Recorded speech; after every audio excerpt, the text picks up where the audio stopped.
So, okay, today we're going to look at how to empower people, and we're going to share 5 ways to empower your people.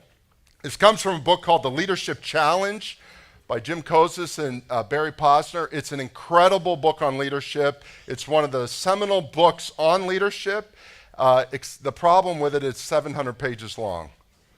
I'm going to give it to you in 20 minutes and 5 points. So you can buy the book and read the 700 pages if you want. It is an incredible book, but you can boil it down to 5 simple things that you can do. And again, you don't have to be the leader of hundreds or thousands or a movement. You can just be a leader who's working with one other person. And I would say this, and I always do, leadership principles work in your home as well. You're a single mother. You're a single father. You're a grandparent now raising your grandchildren. This stuff applies. Not every word, not every nuance, but think about it.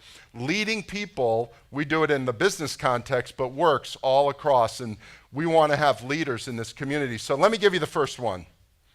It's an easy one. Model the way. This is easy to say. It comes off the lips very quickly. Model the way. Practice what you teach. All these kind of things. Model it. It's a little harder to do. Let me give you an example. In the 20th century, there were 2 human feats that were thought would never happen. One was the climbing of Mount Everest. And of course, we know that was done in 1953, May of 1953. And the other was breaking the 4-minute mile. Now, none of us are old enough to have been there at that time, but in 1954, the 4-minute mile was broken. Now, running is an individual sport. We all get it. You run and you name all the great runners, Usain Bolt and all the ones through the years, the great runners. Well, they realized there were 4 runners who were all very close to breaking the 4-minute mile. There was John Landy from Australia, there was Chris Brasher, there was Chris Chataway, and there was Roger Bannister. 3 of them were from the same amateur athletic club outside of London, and 1 was Australian. So the 3 got together and said, one of the 4 is going to break the 4-minute mile any day, any meet now. It's going to happen. They were like 4:02, 4:03. If you can do 4:02, you can do 3:59. But nobody would do it. Nobody could do it. So the 3 guys, the 3 Brits got together, Roger, Chris, and Chris. They got together and they said, only one of us is going to win it anyway. Let's pick the best one and let's develop a model to figure out how we can break the 4-minute mile. Now, we all know Roger Bannister did it in 3 minutes 59.4 seconds on May 6, 1954. But what we don't know is they modeled a way to do it. And this is what they did. They figured out Chris Brasher was going to run 4 laps back then around the track, was going to run 2 laps at 59 seconds each. He practiced for 6 months to run those laps exactly at 59 seconds each. And paced it, and he paced it, and he ran the mile race as if it were a half-mile race. Now, he finished the race, but he finished last place. But he knew that if he could pace it and lead the way and model it, then Chris Chataway could do the 3rd lap in a minute. They're more tired now, 59 a minute. And then that would allow Roger Bannister, who was the better of the 3, to sprint out and do the last lap. So they picked the location outside of London. It turned months ahead. And they didn't tell anybody. It turned out that it was rainy and 25-mile-an-hour winds. And Roger Bannister was in medical school, neurology, and he had, I don't know what you call it, his internship or fellowship in London that morning.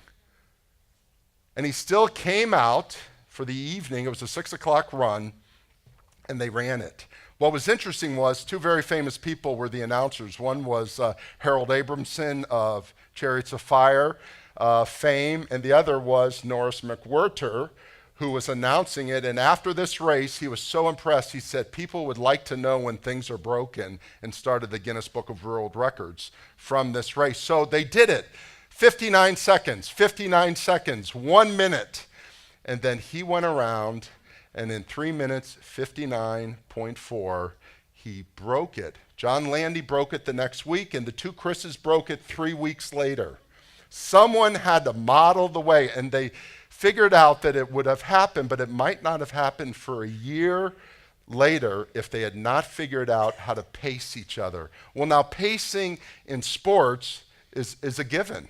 We have pacers in almost every sporting event now, but it was really honed in then, and they modeled it, and now most sports follow a modeling way different than they did, but you got to model the way. And you and I as leaders have to model the way for other people.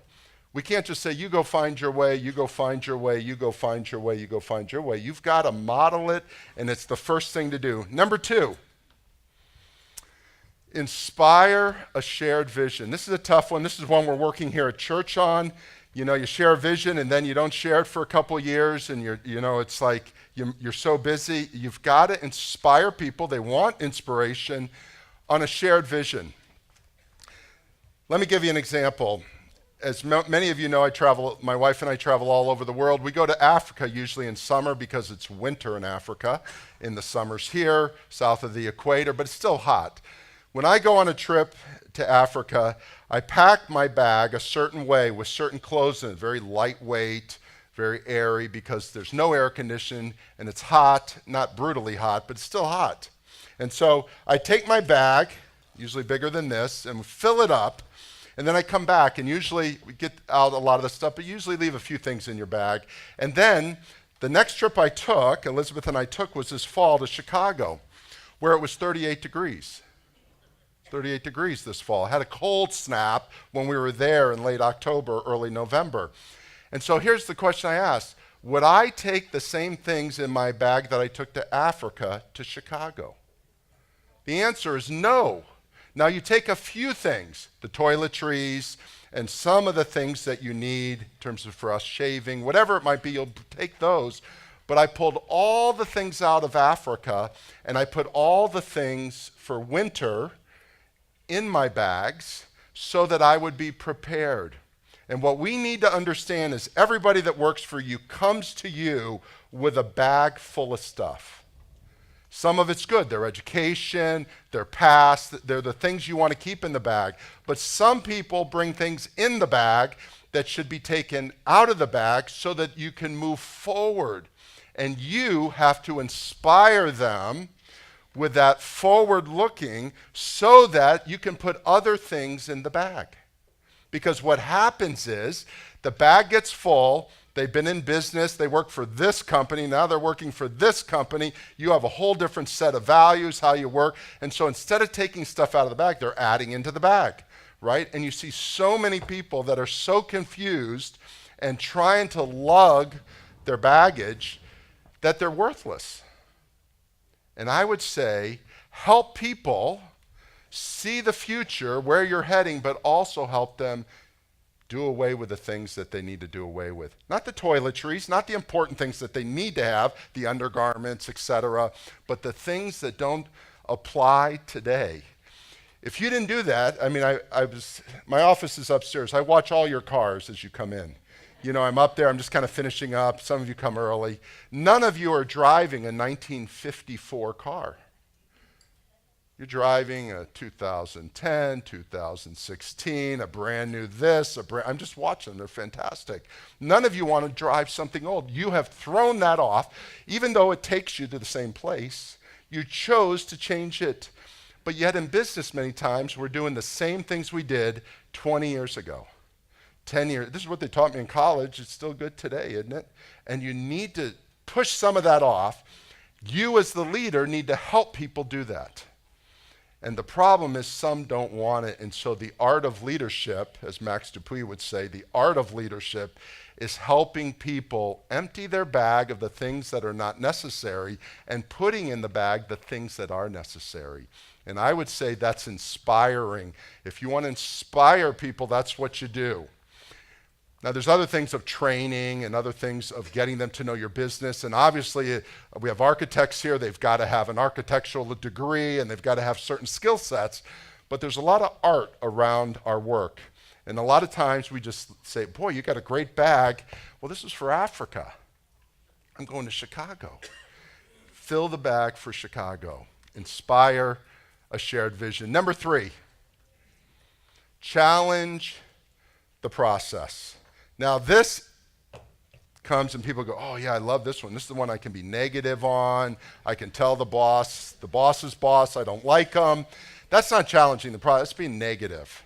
Challenge the process is really looking to see how it can be done better, less expensively, quicker, whatever is important in your industry, but doing it honestly, doing it with inspiration, doing it with competence, those things that they want to see. This is interesting. Have you ever used Cleveland Clinic? Cleveland Clinic's a great organization. Probably the top 3, Mayo, MD Anderson, Cleveland Clinic. They're incredible. A few years ago, about 10 years ago, they were losing clients, patients, whatever the word is, patients. It's a business, so they are clients. And they were losing patients. And so Toby Cosgrove, who is the head of Cleveland Clinic in Cleveland, was trying to figure out, why are we losing? We are the best.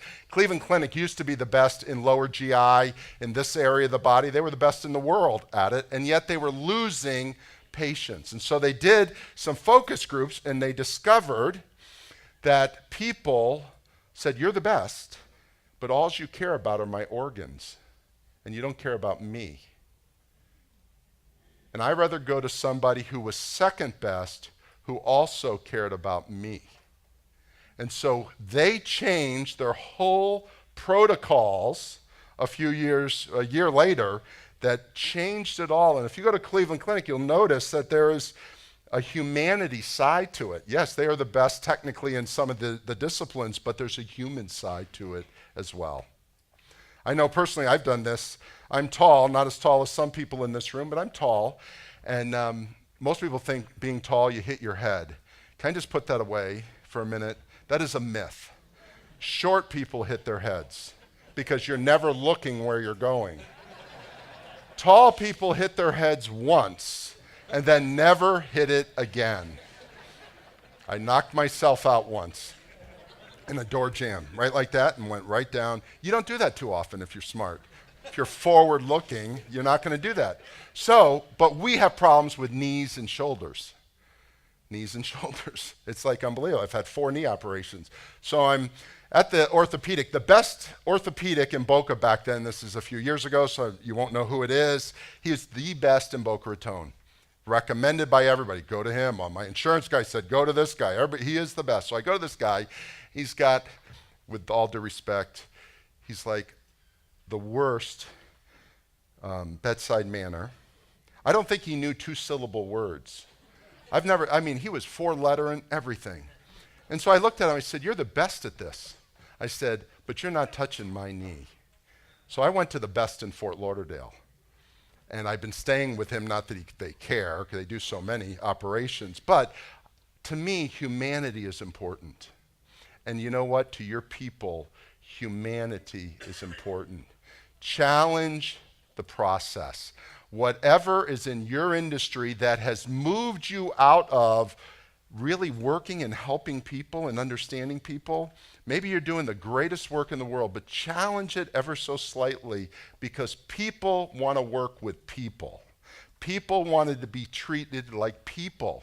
And you could be the best at your industry, but treat people like people and challenge that process. And if you do, you will empower people. It is amazing. Number 4, enable others to act. If you're going to lead, you've got to have other people who lead with you, help you. Couple quick examples. BocaLead. Everybody comes up to me and go, Bill, thank you for BocaLead. It's the greatest thing. You're wonderful. I go, there's 50 or 60 of us that make BocaLead happen. All those people in those black shirts, all the people out here, the wait staff, the high schoolers who are here. It's actually probably 75 people that make BocaLead happen. I just happen to be the fun guy that gets to stand up here and enjoy being with you publicly. But it's 75 people. We have enabled everybody to use their giftedness to make this happen. Do you know what the motto of Ritz-Carlton is? It is the stupidest thing I've ever heard, but it is so empowering. Ladies and gentlemen, serving ladies and gentlemen. Now, do you get that? Have you ever stayed at a Ritz-Carlton? There is a huge disparity between the people that are helping you in housekeeping, the wait staff, the facilities people, and the people that are staying in there. It's like this, isn't it? High status, minimum wage, and yet they have said it is ladies and gentlemen who are serving ladies and gentlemen. And if you've ever stayed at a Ritz-Carlton, you have never been treated better. Our own Waldorf Astoria next door here that we go to all the time, Boca Hotel, does the same thing. I don't know what their motto is, but you go there and you realize they have an incredible sense of empowering their people. We love to do this. Oh, this group's better than this group, and that group's that group, and status, and what kind of car do you drive, and what kind of house do you have, and we just status everything in this world. But if you're going to be a leader, you got to empower everybody. And then when you empower them, great things can happen. The Ritz-Carlton chain is good with its facilities, but they're not over the top, but they are great with their service. With the same people that are being paid, and you name the hotel chain you want to name, that is giving you nothing. It's amazing. We have a guy that just retired here, a facilities guy named Don Cali, and he could never stand up here. He would die if he stood up here. He's brilliant. He's a brilliant man. What is he brilliant at? Small machines. So he and I went to Haiti, a couple of us, Elizabeth and others. We'll go to Haiti. Haiti runs on small engines, by the way, if you didn't know that. We've got people from Food for the Poor here that work in Haiti. Haiti runs on small engines. So if you know how to fix small engines, you're a king. So we're there, and they don't need people who speak English in Haiti, who can stand in front of hundreds and thousands of people. They don't need that. What they need is people who can fix small engines. So we get there, and there's Don, and they say, we got this engine that we need to run whatever, and it's totally broken, and there's 40 guys there, and none of them can fix it. 40 technical, mechanical guys who are there. Don walks in and goes, I can fix it. It was like a theater at a medical school watching these 40 people. And this is the truth. I'm over there with the broom, holding onto the broom, watching all these guys. He didn't speak Creole, he didn't speak French, he spoke their language though. Understanding. The ability to enable somebody to use their gift allows great things to happen, because your gift is different than your gift, which is different than your gift. But as a leader, we need to enable each other to use their gifts. We don't all need to be little Bill Mitchells or little name yourself. Because if you had all Bill Mitchells in Haiti, it would be a pretty crummy place. You need to have people who can do it. So I go down and empower people and do things when I go down there, but I'm not in the machine shop. They need pros in the machine shop, but I have enabled people to do that. Now finally, the fifth one. Encourage the heart. Ultimately, as a leader, we've got to go deeper than just the top physical things that we're doing. Now, I'm going to say something. Those of you who are new don't know me, but I love Boca Raton. I am its greatest proponent. I've got city council members here. I've got chamber of commerce members here. I don't get paid. They get paid to love Boca Raton. I love it because this is just where I'm at. I just love this place, have all my life. But can I tell you this? It is one of the rudest places on the planet. No, I didn't say that. Top 20 rudest, I could pull it out, I won't, it's embarrassing. Top 20 English-speaking cities in the world, rudest. Now you know there's over 2 million cities that speak English in the world. Not the top 20%, the top 20 cities. Now, of course, Manchester, UK is the worst. We are 12th. We are 12th. Manhattan is kinder. Get this one. Northern Jersey is kinder. Now, I don't get that. Boca Raton. Now, here's the cool point of this. This is so cool. If you encourage the heart, you will stand out. Because people come to me and go, Boca Raton's so rude. They're so this, they're so that. I go, you don't know the Boca Raton I know. You're just looking on the surface. There are a group of people in this community that love it, that want to make it the best place to work, to play, to raise a family, to worship, to live here. And if we continue to encourage people in our workplace, it will come to pass. It's amazing. Just be kind to people. Be compassionate to people. Show a little generosity from time to time, for goodness sakes. And I think we can make Boca Raton the best place and throw off the shackles of this rudeness that people tell us we are. The people in Fort Lauderdale, by the way, always do this. Do your friends say, how can you live in Boca? Right? Because they're so rude, come to Fort Lauderdale. I go, no. This is one great place. And you can make a change here because we encourage the heart. Now, in closing, I want to show you something, little show and tell. Does anybody know what this is? It's a plumb line. It's a plumb line. And no, I don't own this. I had to borrow it because my father taught me how to work from here up, not from here down. So I didn't work with my hands. But what is a plumb line for? A plumb line is to show you what true vertical is. When you look at a plumb line, unless you turn it in, unless I move my hand, then it becomes a pendulum. And this is how a lot of leaders are. Boy, you're that way that today, tomorrow you're that way, the next day that way. Which person has come here today, right? And I would suggest to you that you develop a consistent way in which you lead so that when people come, they see a true vertical.